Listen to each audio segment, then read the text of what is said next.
اگر اللہ ایک ہی ہے نا تو مجھ کو بھی چاہے تو مسلمان بنا سکتے تھے، پر کیوں نہیں؟ اللہ اگر ایک ہے تو مجھ کو بھی چاہے مسلمان بنا سکتے تھے، میں وہ کیوں ہندو بنا؟ بھائی صاحب کا سوال ہے، اگر اللہ ایک ہے تو مجھ کو بھی مسلمان بنا سکتے تھے، اس نے کیوں نہیں تمہیں مسلمان بنایا؟ بھائی صاحب کا اچھا سوال ہے، اور اس کا جواب ہے کہ ہمارے آخری پیغمبر محمد صلی اللہ علیہ وسلم فرماتے کہ ہر انسان، ہر بچہ جب پیدا ہوتا ہے وہ دین الفطر میں پیدا ہوتا ہے۔ دین الفطر مطلب وہ مسلمان جیسا پیدا ہوتا ہے۔ مسلم کا مطلب وہ انسان جو اپنی زندگی اللہ، بھگوان، ایشور، اپنے خالق کے مطابق بسر کرتا ہے۔ جو انسان اپنی زندگی اپنے خالق، اپنے اللہ کے کہے ہوئے احکامات کے مطابق بسر کرتا ہے، اسے کہتے ہیں عربی میں مسلم۔ تو ہر انسان جب پیدا ہوتا ہے، چاہے ہندو خاندان میں پیدا ہو، یا عیسائی خاندان میں، یا یہودی خاندان میں، یا مسلم خاندان میں، کوئی بھی خاندان میں پیدا ہوتا ہے، وہ پیدا ہوتا ہے مسلمان جیسا۔ اس کے بعد اس کے والدین، اس کے بڑے، اس کے ٹیچرز اسے سکھاتے ہیں۔ اگر صحیح چیز سکھاتے تو وہ صحیح راستے پہ رہتا ہے، ورنہ وہ دوسرے راستے پہ بھٹک جاتا ہے۔ ہو سکتا ہے کہ بت پرستی کرنے لگے، وہ مورتی پوجا کرنے لگتا ہے، ہو سکتا ہے وہ آگ کی پوجا کرنے لگے۔ اسی لیے اگر کوئی غیر مسلم مسلم بنتا ہے، اردو میں اکثر کہتے ہیں نو مسلم، جو غلط ہے، انگریزی میں کہتے ہیں convert. Convert means going from one track to the other which is wrong۔ صحیح لفظ ہے لوٹا ہوا مسلم، کیونکہ ہر انسان پیدا ہوتا ہے مسلم جیسا، پھر اس کے والدین، اس کے بڑے کے ذریعے سے وہ غلط ٹریک پہ جاتا ہے، اور جب صحیح ٹریک پہ آ جاتا ہے واپس، صحیح لفظ ہے لوٹا ہوا مسلم، انگریزی میں کہیں گے ریورٹ۔ اکثر ہم کہتے ہیں نو مسلم، جو اسلامی تعلیمات کے مطابق غلط ہے۔ صحیح لفظ ہونا چاہیے لوٹا ہوا مسلم، ریورٹ۔ اور آپ کا سوال تھا کہ اللہ نے تمہیں مسلم کیوں نہیں بنایا؟ اللہ نے تمہیں مسلم ہی بنایا۔ ہو سکتا ہے کہ بچپن میں آپ کے بڑے، آپ کے والدین، آپ کے ٹیچر آپ کو صحیح راستہ نہیں دکھا سکے اور آپ غلط راستے پہ گئے، لیکن اس کے باوجود آپ اللہ کو دوشی نہیں ٹھہرا سکتے۔ آپ یہ پوچھ سکتے کہ اللہ نے کیوں مجھے ہندو خاندان میں پیدا کیا؟ اگر مسلم خاندان میں پیدا کیا ہوتا، ہو سکتا ہے کہ میں مسلمان ہوتا۔ اللہ تعالیٰ فرماتے ہیں قرآن مجید میں، سورہ فرقان میں، سورہ نمبر 25، کہ اللہ اگر چاہے تو سارے انسانوں کو مسلمان بنا سکتا ہے، لیکن پھر ٹیسٹ کیا ہے؟ اگر ٹیچر چاہے تو سارے اسٹوڈنٹ کو پاس کر سکتا ہے، لیکن ٹیسٹ کیا؟ ٹیسٹ وہ ہوتا ہے کہ ٹیچر صحیح تعلیم دینے کے بعد امتحان لیتا ہے، جو آدمی صحیح جواب دیتا ہے وہ پاس ہوتا ہے، جو غلط دیتا ہے فیل ہوتا ہے۔ تو اللہ تعالیٰ نے سارے انسانوں کو اپنا آخری پیغام دے چکا ہے قرآن مجید۔ اس کے بعد اگر انسان اس پہ عمل کرتے تو پاس ہوتے، عمل نہیں کرتے تو فیل ہوتے۔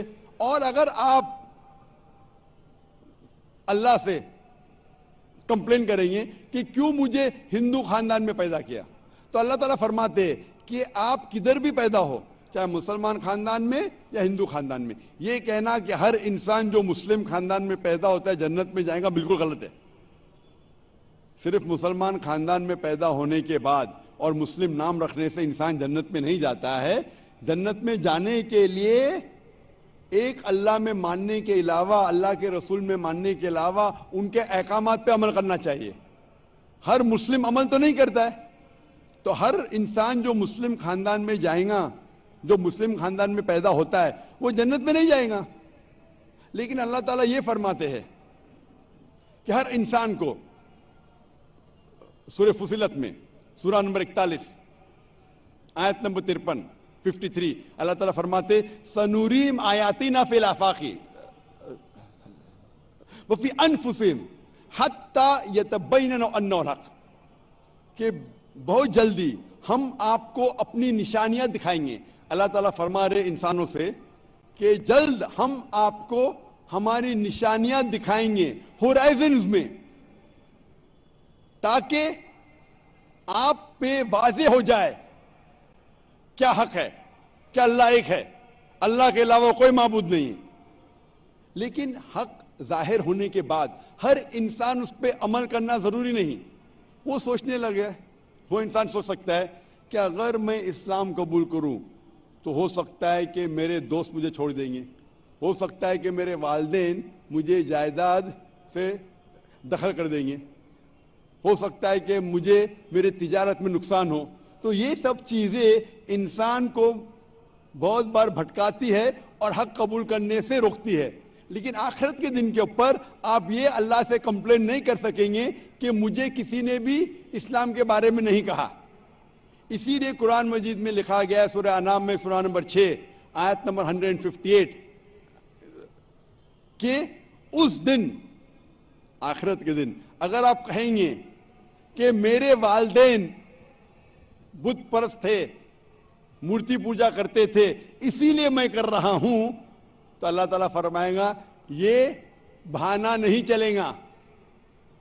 کیونکہ اللہ تعالیٰ خود ہر انسان کے دل میں واضح کر دیتا ہے حق کیا ہے، اور واضح کرنے کے بعد آپ کے پاس کوئی شکایت کا موقع نہیں رہے گا.